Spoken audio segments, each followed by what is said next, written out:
Ah, pardon, j'étais trop concentré à faire autre chose, j'avais pas remarqué que ça filmait.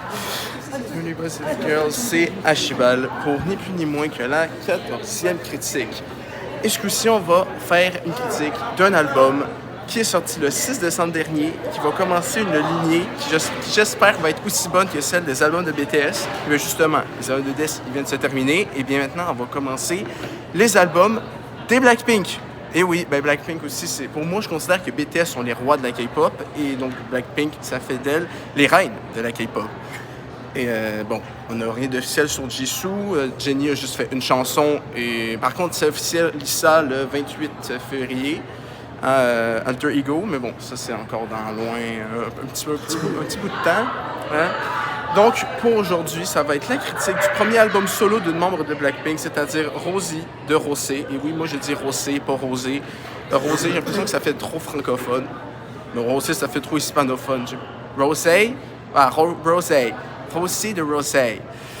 Donc cet album est un album qui a été teasé il y a très longtemps. Hein? Même avant qu'on aille justement à Hapata, on avait déjà des news sur ça. Parce que moi, je suis une page de fans de Rosé, parce que Rosé, c'est ma bias de Blackpink. Et je suis une page, et ça fait au moins depuis le début de l'année qu'on se fait teaser cet album-là. Donc je suis très heureux qu'il sorte enfin. On a eu 3 chansons, on a eu 3 MV. Donc on a évidemment Hapata, on a eu Number One Girl et Toxic Till the End. Évidemment, et on a eu 9 autres aussi. Donc, on a eu aussi 3 AM, 2 Years, Drinks or Coffee, Game Boy, Stay a Little Longer, Not the Same, Call It the End, Too Bad for Us et Dance All Night. Et sur ces chansons-là, il y en a 12. J'en ai la moitié. C'est comme Jin. Jin, j'en avais 3, qui est la moitié de 6. Ben là, j'ai la moitié de 12, c'est-à-dire 6. Donc, j'ai Number One Girl, 3 AM, Toxic Till the End, Drinks or Coffee, Hapata, évidemment, comme tout le monde, et Stay a Little Longer. Donc, qu'est-ce que j'ai pensé de Rosie? C'est un album avec un thème très clair. Le thème, c'est la rupture, tout simplement. Et ce thème-là est clair sur à peu près toutes les chansons. Toutes les chansons ont techniquement un titre qui peut référer à quelque chose en rapport avec la peine d'amour. Bon, il y en a qui c'est moins clair, mais regarde. Number One Girl. J'espère être la fille numéro 1 dans ton cœur, de tes yeux. Ou Toxique jusqu'à la fin. Reste un petit peu plus. Appelle ça la fin. Tant pis pour nous. Voilà, les titres, pas mal de titres sont assez clairs sur le fait que c'est un album sur la rupture. Donc, pour la majorité des chansons, on est sur un thème plus mélancolique, un peu plus triste, où vraiment c'est les performances vocales et pas... C'est pas le rythme. Il y a un rythme, mais c'est pas un rythme pour danser. C'est pour ça que j'ai été surpris qu'il y ait Hapata dans un album comme ça. Et même dans une moindre mesure aussi un peu Drinks or Coffee.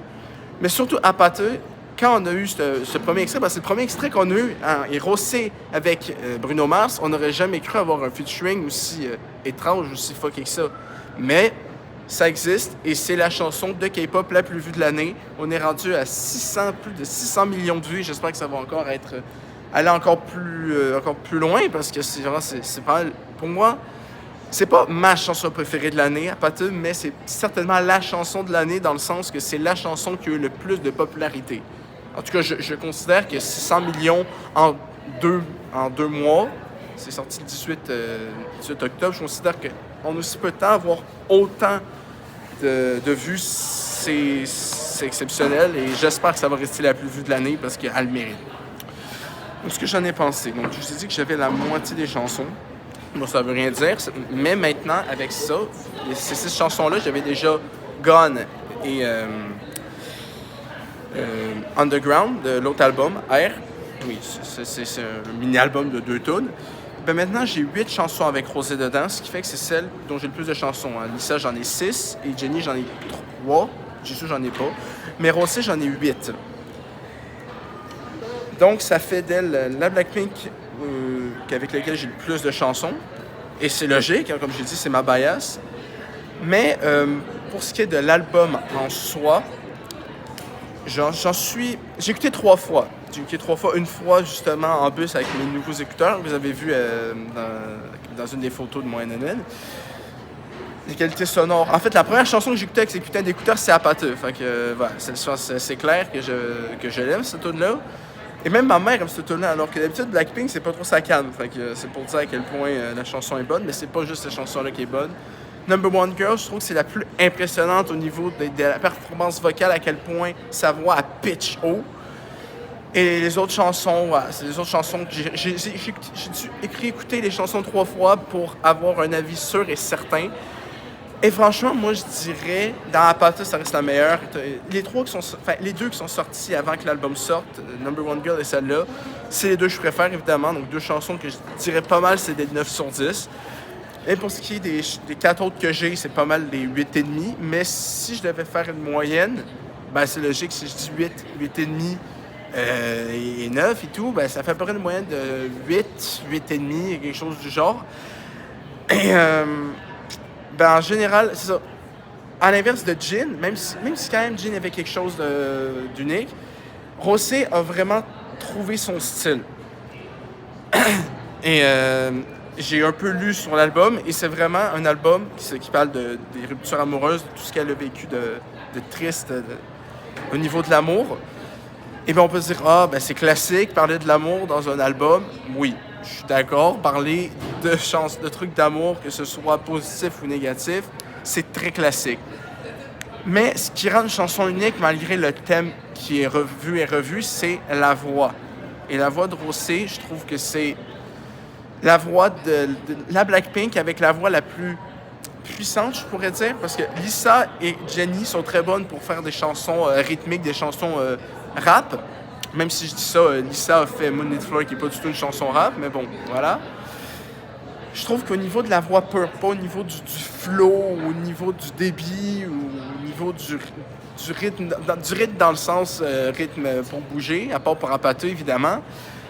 Je trouve que c'est celle qui a la voix qui émue le plus, qui est capable de mieux émouvoir. Personnellement, je trouve que c'est celle qui est capable de mieux faire ressentir ça.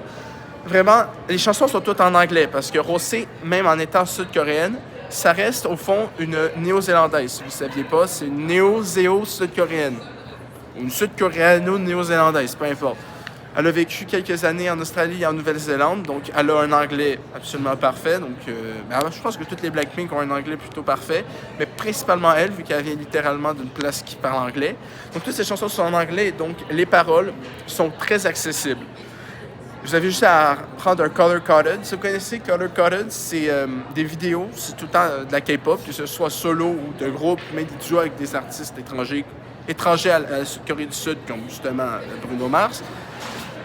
En gros, c'est coloré d'une couleur quand un chanteur chante. Admettons, justement, Apathy, quand c'est Rosé qui chante. Quand c'est bleu, les paroles sont en bleu, c'est Bruno Mars, admettons, je sais pas. Mais si vous regardez les Color Coded, il y a toutes les paroles. Et j'ai écouté certains Color Coded de l'album de Rosé, et c'est vraiment des Color Coded où on apprend vraiment la vie de Rosé. En fait, j'ai même trouvé un extrait sur la page Wikipédia qui parle de l'album. Si on regarde Themes and Lyrics, j'ai essayé de le traduire du mieux que je peux, mais regarde, thème et lyrique. Je pense que je suis grateful. Putain, ça commence bien, je sais même pas le troisième mot. Parfait. Grateful, reconnaissante. Je pense que je suis assez reconnaissante d'avoir traversé plusieurs relations, vous savez, comme une fille normale dans sa vingtaine. Je veux que les gens comprennent que je suis pas si différent de leur petite amie, de la petite amie moyenne ou d'une fille de 23 ans. Je suis probablement très relatable.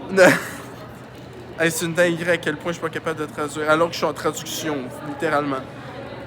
S'il vous plaît, very relatable. Très réaliste. Je crois que je suis très réaliste si tu écoutes mes chansons. Et ou si quelqu'un, peu importe qui, aurait vécu ce genre de relation-là, c'est doesn't have to be, c'est pas obligé d'être sur forcément un petit ami toxique, mais sur tout ce qui peut être toxique dans une relation. En gros, je sais, j'ai traduit comme une graine. Je vais le lire en anglais, comme ça, si vous êtes bon en anglais, vous allez comprendre. I think I'm grateful enough to have gone through a few relationships, like a normal girl in their 20s. I want people to understand that I'm not much different from your average girlfriend or 23 years old girl. I'm probably very relatable if you listen to my songs. And if anyone's been in that kind of relationship, it doesn't even have to be about a boyfriend, just about any types of toxic relationship. Donc c'est pas forcément à propos des relations toxiques avec un petit ami, mais ça peut être avec n'importe quelle relation toxique. Donc, c'est un album qui parle de relations toxiques et ça paraît vraiment littéralement toxique till the end. Je pense que c'est assez clair.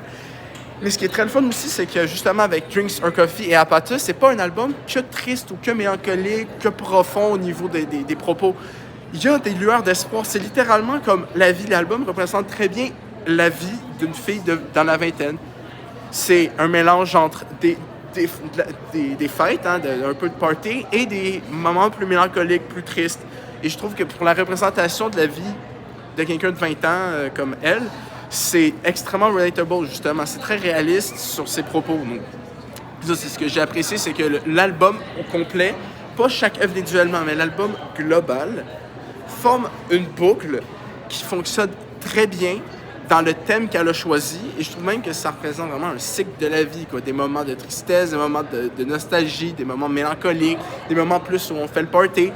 Donc, sur ça, c'est un album qui a fait aucune faute. Moi, je trouve que c'est idéal.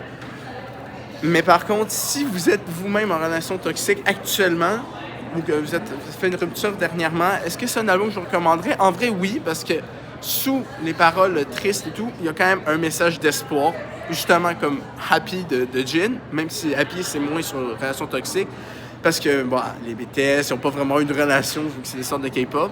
Mais maintenant qu'elle a... En tant qu'entité, Blackpink est encore à YG Entertainment, mais en tant que membre solo, chaque Blackpink a son propre label. Et maintenant qu'elle est dans son propre label, elle est libre de faire ce qu'elle veut. Et donc, elle a eu des relations comme toutes les filles de son âge, même peut-être avant qu'elle soit Blackpink ou un peu après. Donc, elle a eu des relations et ça paraît qu'elle a vécu des trucs très graves et vraiment... Enfin, très graves. Des trucs qui l'ont marqué. Et vraiment, message à celui ou ceux qui ont eu des relations avec Rosé, sachez que vous êtes des merdes si vous l'avez fait souffrir, parce que déjà, c'est une femme absolument magnifique. C'est une des femmes que je trouve les plus belles du monde, avec genre Dua Lipa. Et en plus, elle a une très belle voix, elle a un très beau tempo. Le rythme de ses chansons est magnifique.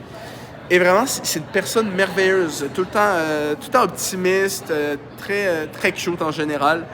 Donc vraiment, les personnes qui l'ont fait souffrir au niveau de l'amour, sachez que c'est pas juste Rosé qui vous en veut, mais toutes les fans de Blackpink, principalement ceux qui ont, comme moi, Rosé en bias.